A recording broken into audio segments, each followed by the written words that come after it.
नमस्कार दोस्तों, मैं हूं सचिन और का मेरे YouTube चैनल पे बहुत बहुत स्वागत है। दोस्तों, आज की वीडियो में मैं डिस्कस करने जा रहा हूं आपके साथ एक बहुत ही टेरिफिक नॉवल, कमाल का novel the inheritance of loss, जिसे लिखा है किरण देसाई ने।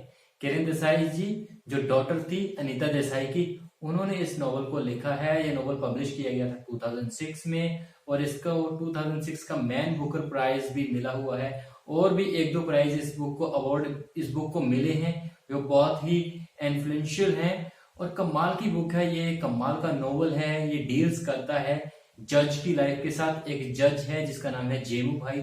जेमू भाई की लाइफ के साथ डिस्कस करता है किस तरीके का रिलेशन शेयर करते हैं वो अपनी ग्रैंड डॉटर साई के साथ, अपनी वाइफ के साथ, अपनी फैमिली के साथ। पूरा नोवेल उसी पे डिस्कस करता है। स्टोरी में एक और एलिमेंट है, वो है बिजू। बिजू जो अमेरिका में रह रहा है, उसके साथ भी, उसकी लाइफ के साथ भी ये डील करता है कि किस तरीके से इंडियंस जो बाहर जाते हैं उनकी जिंदगी बाहर जाकर कैसी होती है। अमेरिकन ड्रीम वर्ल्ड के बारे में डिस्कस करता है कि अमेरिका की, जो हम सोचते हैं ना कि अमेरिका एक ड्रीम वर्ल्ड है, यहाँ पे हर कोई जाना चाहता है। इंडियंस खास करके अमेरिका में या यूरोप में जाना बहुत ज्यादा पसंद करते हैं। तो उस रियलिटी को शो करता है कि आखिर इंडियन की दशा कैसी होती है जब वो अमेरिका में जाके या दूसरी फॉरेन कंट्री में जाके जब वो सेटल होते हैं, तो किस तरीके की लाइफ वो जीते हैं, वहां पे किन किन चीजों से उन्हें गुजरना पड़ता है। जब जेमू भाई स्टडी करने के लिए इंग्लैंड गए थे, तब उन्होंने जो डिफिकल्टीज उनको आई थी वो भी हम इस बुक में डिस्कस करेंगे और वो भी हम बताएंगे कि किस तरीके की डिफिकल्टीज जेमू भाई को डील करनी पड़ी थी वहां पे इंग्लैंड में जाकर। उनका कोई फ्रेंड नहीं था, एकमात्र फ्रेंड था उनका। और उसके अलावा जो इम्पैक्ट रहा था उनकी लाइफ पे ब्रिटिश एक्सेंट का, ब्रिटिश लोगों का, जो उन्होंने पूरी तरह से चेंज कर दिया था, पूरी तरह वेस्टर्नाइज कर दिया था जेमू भाई को।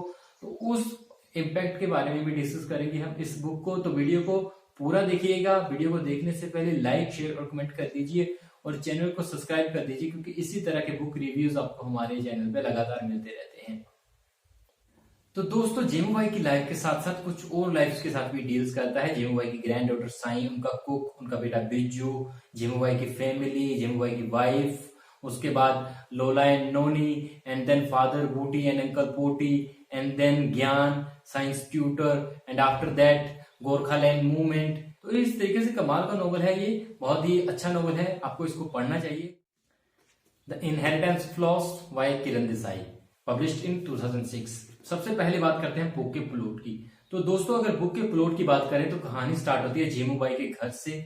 जब वो रिटायर्ड जज है, अपनी सिविल सर्विस छोड़ दी है उसने और रिटायर्ड जज है, पीसफुली रहना चाहता है अपनी जिंदगी को अपने कुक के साथ। जो कुक है उसका काफी समय से उसके साथ जुड़ा हुआ है और हमें शुरू में पता चलता है कि जज के घर कुछ चोर आते हैं और वो उसकी गन्स चुरा लेते हैं, उसको चाय बनाने को बोलते हैं, उससे नाश्ता वगैरह बनवाते हैं। तो खाना पीना जज से बनवाते हैं और उसको पूरी तरह से ह्यूमिलेट करते हैं, पूरी तरह से बेइज्जती करते हैं उसकी, उसके उसी के घर में, उसके ग्रैंडडॉटर उसके कुक के सामने पूरी तरह से उसकी इंसल्ट करते हैं और बाद में वो चले जाते हैं गन्स लेकर। हमें ये नहीं पता है कि ये क्यों चीज है, ये मतलब गन्स चोरी क्यों हुई है या इसका गोरखालैंड मूवमेंट से कोई ताल्लुक है या नहीं है, अभी तक हमें इस बारे में नहीं पता है। तो हम थोड़े से बुक को समझने में थोड़े से असमर्थ होते हैं शुरू में कि ये कहानी क्या है। उसके बाद कहानी शुरू होती है फ्लैशबैक में, पीछे जाती है थोड़ी कहानी, जब हमें पता चलता है कि साइन के पेरेंट्स, साइन ग्रैंड डॉटर है जेमू भाई की, और उसके पेरेंट्स रशिया में मर गए थे, उनका एक्सीडेंट हो गया था। वो पहले कन्वेंट में रहती थी और बाद में कन्वेंट ने उन्हें जेमू भाई के घर में, जज के घर में शिफ्ट कर दिया था, मूव इन कर दिया था उसको, क्योंकि वो उसका अभी खर्चा नहीं चुका पा रहे थे, क्योंकि पैसा नहीं मिल रहा था। तो उसको वो अब नहीं रखना चाहते थे अपने कन्वेंट में और भेज देते हैं वहां पे जेमू भाई के घर। और वहां पे वो बहुत बढ़िया रहती है। हालांकि उसके साथ उसके ग्रैंडफादर के साथ उसका रिलेशन उतना अच्छा नहीं है, वो अकेले रहना ज्यादा पसंद करते हैं। अपनी डॉग मट के साथ, जो बिच है, उसके साथ वो ज्यादा टाइम स्पेंड करना पसंद करते हैं। उन्हें किसी ह्यूमंस के साथ कोई ताल्लुक नहीं रखना है, बस मट के साथ ही उनका दिल जो है, उनका मन जो है लगा रहता है। इसके बाद हमें पता चलता है कि साई कुक के साथ अच्छा रिलेशन बना लेती है। कुक जिसका बेटा बिज्जू अमेरिका में गया हुआ है और वो क्या करता है, वो साई को अपनी डॉटर की तरह प्यार करता है, उसे अपनी डॉटर की तरह चीजें सिखाता है, समझाता है जब वो कोई गलती करती है।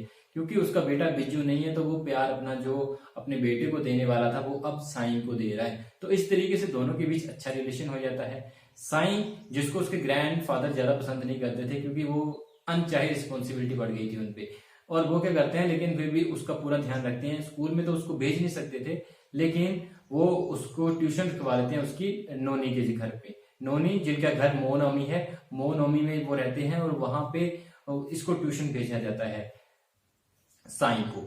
और बाद में जब पता चलता है कि जब साई 15 से 16 साल की हो जाती है तब उसको फिजिक्स या मैथ पढ़ाना नहीं आता है नोनी को। नोनी अनकैपेबल समझती है अपने आप को पढ़ाने के लिए और वो कहती है इसके लिए कोई और ट्यूटर अरेंज करवा लीजिए। तो जज ज्ञान को, जो कि एक एथनिक नेपाली है, उसको हायर करते हैं। वो उनके घर पे साई को ट्यूशन देने आता है और दोनों के बीच रोमांस शुरू हो जाता है।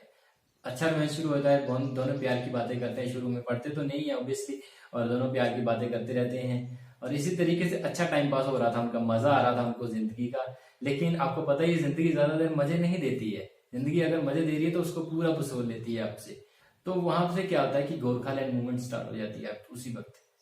कालिम्पोंग में गोरखालैंड मूवमेंट स्टार्ट हो जाती है। कुछ नेपालीज बॉय अपने के लिए अलग से अधिकार मांगना शुरू कर देते हैं कि हमें गोरखालैंड चाहिए, हम इतनी देर से इस देश में रह रहे हैं तो हमें अधिकार चाहिए, हम ऐसे स्लेव बन के आपके नहीं रहना चाहते। तो इस तरीके से वहां पे भी बांग्लादेश की तरह इंडिया में भी गोरखालैंड में कालिम्पोंग में ये एक तरह से मूवमेंट स्टार्ट हो जाती है। सब कुछ बंद हो जाता है, बसेस वगैरह बंद हो जाती हैं और इस तरीके से चीजें बिल्कुल बिगड़ जाती हैं।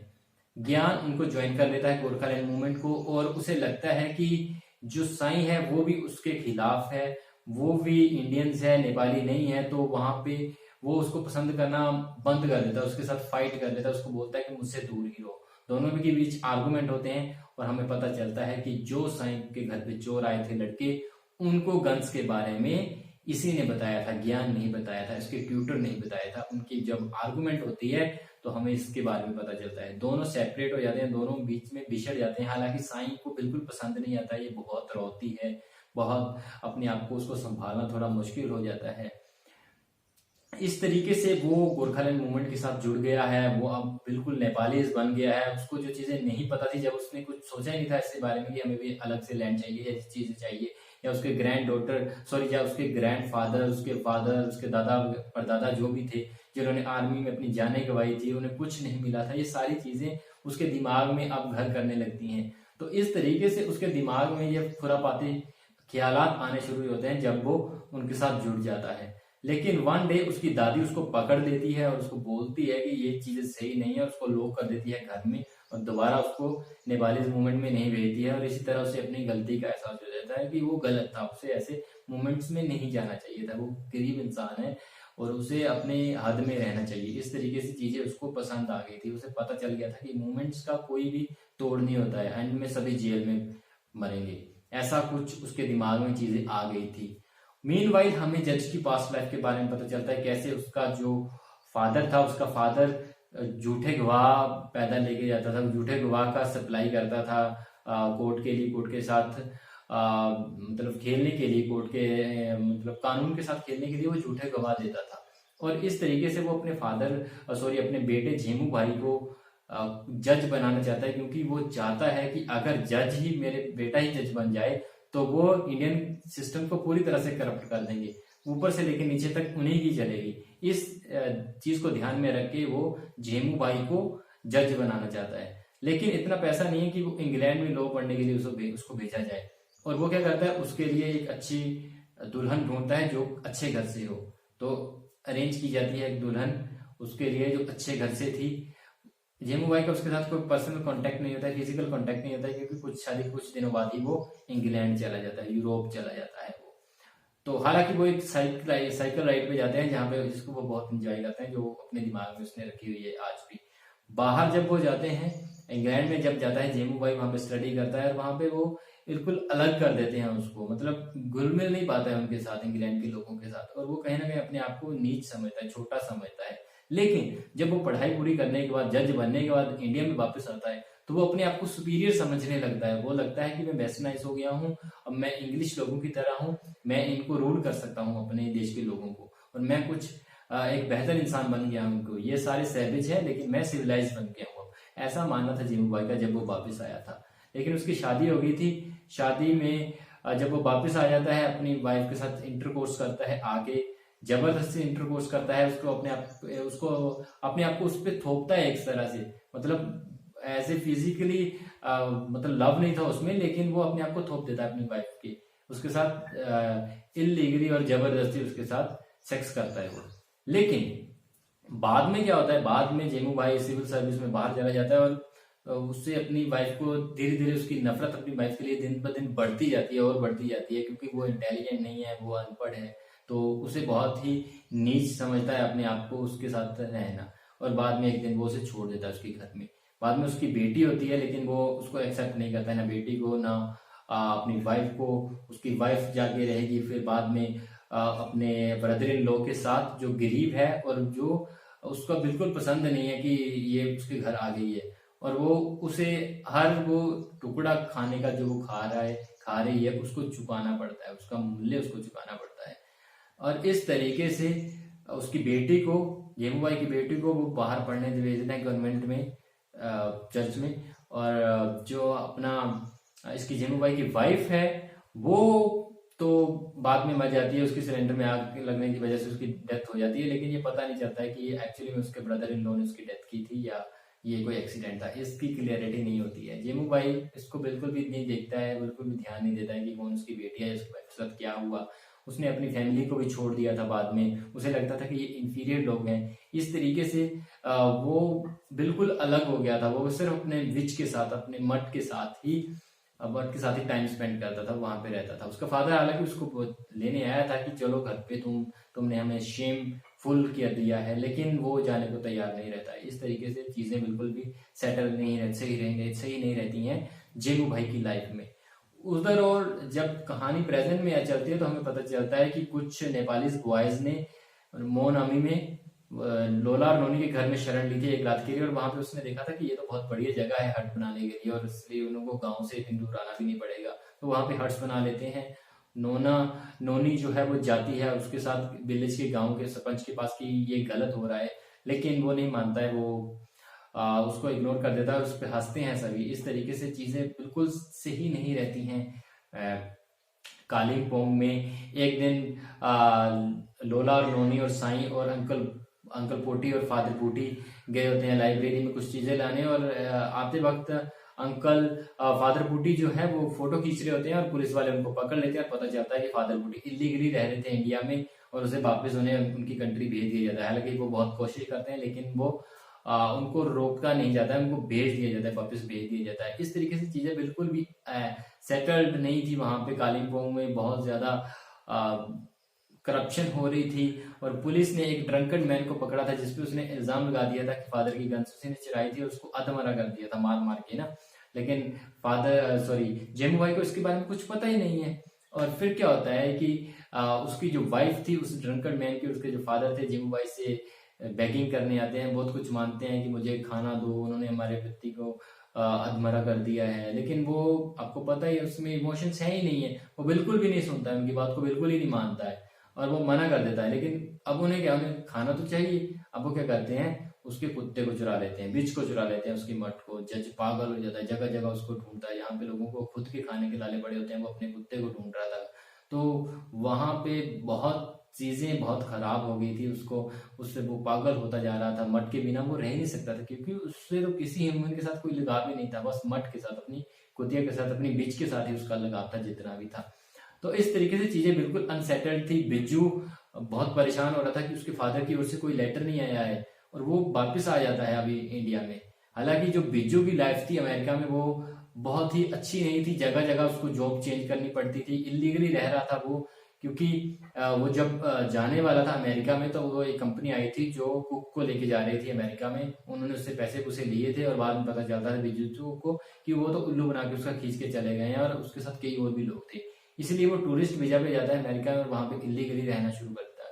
उसके साथ कई और भी लोग इलीगली रह रहे थे, लेकिन इलीगली रहने की वजह से आपको एक जगह से दूसरी जगह जो शिफ्ट करना पड़ता है, जब पुलिस रेड मारती है तो भागना पड़ता है। इस तरीके से कुछ कठिनाइयां बिज्जू को भी बहुत आई थी, बहुत ज्यादा कठिनाइयां आई थी। और सबसे बुरी बात यह थी कि वो अपनी कंट्री वापस नहीं जा सकते थे, क्योंकि एक बार वापस गए तो फिर तो दोबारा जिंदगी में कभी आप अमेरिका नहीं आ सकते हो, ऐसा तो है ही। तो इस तरीके से बहुत सारी कठिनाइयां थी उसको, और वो वापस तो आ नहीं सकता था। लेकिन अब वो तंग आ चुका था, उसके फादर की ओर से कोई लेटर नहीं आ रहा था, उसे पता चल गया था कि कालिम्पोंग में सिचुएशन अच्छी नहीं है, तो वो वापस आ जाता है अमेरिका में। अब जब वापस आता है कालिम्पोंग में, पता चलता है बसेस ही बंद है, वहां पे ट्रांसपोर्ट बंद है, कोई गाड़ी को कुछ नहीं जा रहा है। फिर वो उसको एक बंदा समझाता है कि यहाँ से नेपाली बॉयज जाएंगे, उनके साथ तुम जा सकते हो। तो वो उसके साथ जाता है इतना सारा सामान लेके, और वो उसको रोब कर पहुंचा तो देते हैं कालिम्पोंग में, लेकिन उसको रोब कर लेते हैं, उसको चुरा लेते हैं, उसका सारा सामान, इवन जो भी पैसे थे उसको, उसके कपड़े भी उतार लेते हैं, और उसको वो मतलब सिर्फ पैंटीज में पहुंचता है, वो नाइटीज में पहुंचता है, वो घर में जाके अपने घर में कुक से मिलता है, रोता है, गले लगता है, और कुक बहुत खुश हो जाता है उसको देखकर। और लास्ट में हमें पता चलता है कि ज्ञान भी सुधर गया था। उसने कुक से कहा था कि साईं को बता दे कि वो अब भी प्यार करता है, और वो मट को ढूंढ के रहेगा, और लास्ट में वो मट को ढूंढ लेता है और उसको भेज देता है। जज फाइनली बहुत खुश हो जाता है। इसी तरह से चीजें काफी ज्यादातर सेटल हो जाती हैं कालिम्पोंग में, जो एक्सपेक्टेड नहीं था। तो यहीं पे हमारा ये जो नॉवल है ये खत्म होता है। ये बिल्कुल प्लॉट पूरा इसी के साथ, यही पूरी स्टोरी डिस्कस है करते हैं हम इसी नॉवल के रिलेटेड। अगर बात करें मेरे ओपिनियन की, तो मुझे बुक पसंद आई थी, अच्छी है बुक, ये बिल्कुल पढ़नी चाहिए आपको, कमाल की बुक है ये। और मेरी रेटिंग की बात करूं तो मैं इसे 4.0 रेटिंग दूंगा 5 में से। लैंग्वेज अच्छी है इसकी, अच्छी है, समझ आ जाएगी बिल्कुल, कोई ज्यादा डिक्शनरी ढूंढने की जरूरत नहीं पड़ेगी। जब कहानी पढ़ना स्टार्ट करेंगे, आप नॉवल पढ़ना स्टार्ट करेंगे, तो शुरू में थोड़ी डिफिकल्ट समझ आएगी, लेकिन बाद में इंटरेस्टिंग बन जाएगी। मिडल थोड़ा डल है, थोड़ा बोर्ड है, लेकिन एंडिंग कुछ ऐसी है जो एक्सपेक्टेड नहीं थी, तो जो बहुत बढ़िया था। क्योंकि हम मॉडर्न लोग हैं, हम पीसफुल एंडिंग में विश्वास नहीं करते हैं, और इस नॉवल की एंडिंग पीसफुल है, जो एक्सपेक्ट नहीं किया जाता। लेकिन जिस टाइम पे ये नॉवल लिखा था गया था, उस टाइम पे ये चीजें एक्सपेक्ट करना आसान था। ये चीजें एक्सपेक्ट आप कर सकते थे, पीसफुल एनवायरनमेंट एंड में आप एक्सपेक्ट करते थे। तो ये चीजें कुछ मुझे अच्छी नहीं लगी, जो एंड था इसका पीसफुल एंड था। और उसके बाद एक और चीज थी कि एंड में कोई क्वेश्चन नहीं छोड़ा था इसने, हमारे नॉवलिस्ट ने। आई थिंक जब नॉवल कोई खत्म होता है तो कहीं ना कहीं नॉवलिस्ट को एक आधा क्वेश्चन ओपन छोड़ देना चाहिए, जो रीडर उसका आंसर खुद ढूंढे, उसके दिमाग में कहीं ना कहीं क्यूरियोसिटी हो कि इसके बाद क्या होगा। ऐसी चीज नॉवल में रहनी चाहिए। नॉवल में एंडिंग्स बिल्कुल नहीं होनी चाहिए, मेरा खुद का मानना है ये। तो ये चीज मुझे कुछ पसंद नहीं आई थी। अदरवाइज नॉवल बुक था, ओके था, बढ़िया था, कमाल का नॉवल था। और अगर मैन बुकर प्राइज मिला है तो यार एक रेटिंग तो बनती है इस नॉवल की ना। तो इस तरीके से ये हमारा नॉवल कमाल का नॉवल। तो आज की वीडियो हमारी यहीं पे खत्म होती है। आपको वीडियो कैसी लगी, वीडियो में लाइक, शेयर और कमेंट करके जरूर बताइएगा। अगर अच्छा लगता है, अगर आपको लगता है कि हम कुछ बढ़िया कर रहे हैं, तो चैनल को सब्सक्राइब कर दीजिए। क्या जाता है यार, सब्सक्राइब कर दो ना। तो यहीं पे ये खत्म करते हैं आज की वीडियो। और कमाल की वीडियो है, जरूर देखिएगा, और नॉवल जरूर पढ़िएगा। नहीं पढ़ना है तो फिर वीडियो काफी है आपके लिए। Thank you very much.